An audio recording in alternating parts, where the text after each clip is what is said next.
ओम शांति। भक्तों की जिम्मेवारी, बच्चों की जिम्मेवारी भक्त वत्सलम भगवान पर, इनकी रखवाली, क्योंकि कहीं ना कहीं भक्त भी तो बच्चे ही हैं। फिर वो डायरेक्ट के बच्चे बनते हैं नहीं बनते, ये तो उनका अपना कर्म है।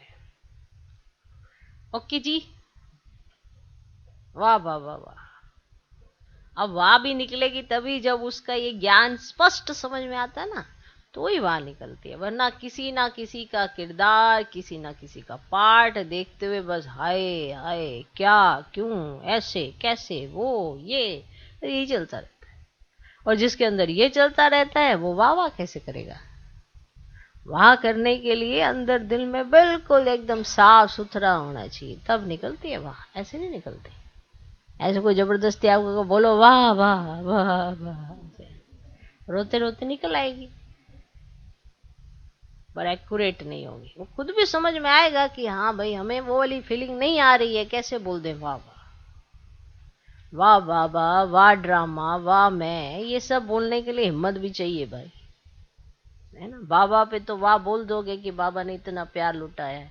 अब ये ड्रामा में किसी के ना किसी के साथ आपका ऊपर नीचे चलता रहता है, तो वाह ड्रामा भी कैसे बोलोगे?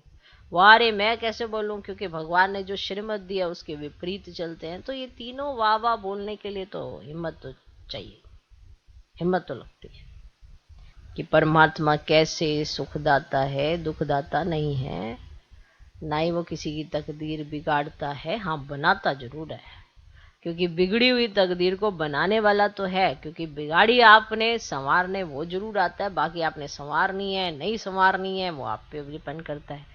इसीलिए तो कर्मों का खाते हैं। अगर ऐसा इस ड्रामा के अंदर नूंद ही ना हो तो फिर किसको क्या क्यों मिल रहा है? फिर तो कोई बेस ही नहीं बनता ना। ये हर एक के कर्मों का खाता है, चाहे अच्छा है चाहे बुरा है। आपने जो भी किया है उसी का आपको फल मिला है, चाहे वो अच्छे के रूप में मिला हो चाहे बुरे के रूप में मिला हो, वो हर एक को अपने कर्मों प्रमाण ही मिलता है। फिर इसमें चाहे कोई रोता रहे, चाहे उसको समझकर आगे का सुधार ले, फर्क बस इतना है। अभी सब कुछ स्पष्ट है, लेकिन स्पष्ट होने पर भी अगर हाय हाय क्या क्यों ये वो करते रहेंगे तो समझ नहीं आएगा कि आगे कैसे सुधारना है। तो आगे सुधारने के लिए, पिछले खाते को खत्म करने के लिए याद की यात्रा करनी पड़ती है, ड्रामा को समझना पड़ता है, बाबा को साथ रखना पड़ता है, तब जाके आपका पिछला जो खाता वो खत्म होता है, तो उसको भुगतना नहीं पड़ेगा। वरना तो आत्मा शरीर के साथ होगी तभी भुगतेगी, और जब भुगतने का टाइम आता है ना, तो 1 घंटे में बहुत कुछ भुगतान हो जाता है। सुख 1 घंटे में पता नहीं लगता, लेकिन अगर दुख आ गया और 1 घंटा बिताना बड़ा कठिन हो जाता है। तो इसीलिए जब भुगतने की बारी आती है तो बहुत कुछ होता है। इसलिए ऐसा कुछ ना करें कि हमें भुगतना पड़े, तो उसको योग से ही चुकता कर लें, भोगना ना पड़े। क्योंकि जब भोगना पड़ता है ना, तो अंदर से ऐसे जैसे किसी ने खून निचोड़ लिया हो। अभी तो ठीक ठाक दिख रहे हैं, लेकिन अगर खून निचोड़ा गया तो फिर कैसे हो जाएंगे, तो सबको पता है। फूके फूके से रहते हैं, जो करना चाहे वो कर नहीं पाते, फूके फूके से रहते हैं। जो सोचते हैं वो होता नहीं है, और जो सोचते हैं वो कर नहीं सकते। तो फिर ऐसे ही चलता है, द्वंद्व ही चलता रहता है। फिर अपने आप को कहीं ना कहीं से कुछ ना कुछ करके ठीक करने की कोशिश करेंगे, पर ठीक होगा नहीं आसपास। क्योंकि खुद का व्यक्तित्व कम ठीक करते हैं, बाकी चीजें ज्यादा ठीक करने की कोशिश करते हैं। इसीलिए कहा विघ्न विनाशक बनना है। विघ्न तो आएंगे, अगर ना आए तो फिर तो मजा ही नहीं आएगा जीवन में। तो विघ्न आएंगे, लेकिन आपको विघ्न विनाशक बनना है तो सारी शक्तियों का स्टॉक होना चाहिए आपके पास, आप उससे संपन्न होने चाहिए। ऐसे नहीं कि विघ्न आए और आपको मेरे पास तो कुछ है नहीं, खाली आते हैं। तो इसीलिए पहले से ही तैयारी करके रख लो। सुनने में कितना अच्छा लग रहा है, कितना इजी है भाई, इतना आसान कैसे होता है? होना सब कुछ प्रैक्टिकल ही है। आपने करना है तो आप ही ने पाना है, कोई और आपकी जगह कर ही नहीं सकता। हम कहें आप खुश रहो, कैसे रहो, कोई ना कोई बात पकड़ी हुई होगी, गांठ बांधी हुई होगी, खुशी लूट गई होगी आपके। खुश रहना ना रहना ये भी आपके हाथ की बात है। कोई आपको जबरदस्ती खुश कर नहीं सकता, कोई आपको जबरदस्ती आपकी खुशी लूट नहीं सकता। सब कुछ आपके अपने हाथ में। संगम पर ये कंट्रास्ट बिल्कुल क्लियर हो जाता है कि हम ये सोचते हैं कि भगवान ने इसको ये दे दिया, इसको ये दे दिया, क्या भगवान देख नहीं, कि जैसे किसी को बहुत मिला होता है माल थाल, तो भगवान ने ये नहीं देखा वो है कैसा, उसको इतना सब दे दिया।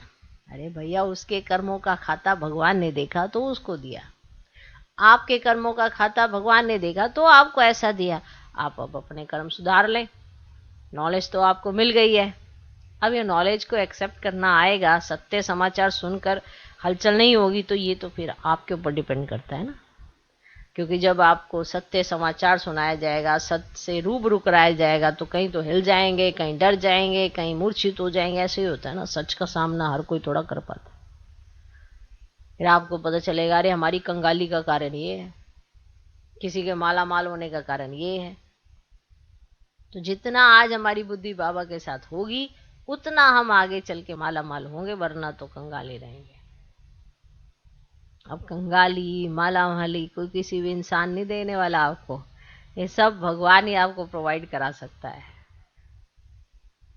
ठीक है ना। आपके खाते में पैसा बहुत हो, ठीक है, लेकिन आपके पास अपनी सुविधा कुछ ना हो। पैसा जरूर है बैंक में और पता लगे बैंकरप्ट हो गया, अब उस धन का क्या करोगे जो आपके पास ही नहीं है। आप दुनिया को कहोगे कि मेरे पास करोड़ों हैं, तो वो कहेगी दिखाओ। आप कहोगे बैंक में है, और वो कहते फिर बैंक से निकालो, कहते वो निकाल ही नहीं सकते।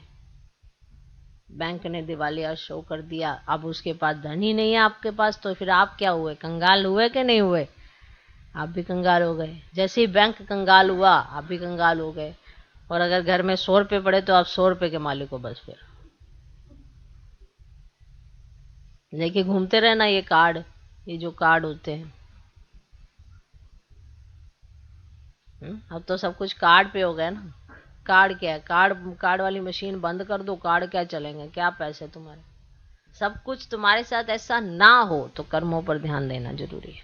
नहीं ऐसा ना हो तो ऐसी सिचुएशन भी ना आए, तो उसके लिए अपने कर्मों को सुधारना पड़ता है। अच्छा। ओम शांति।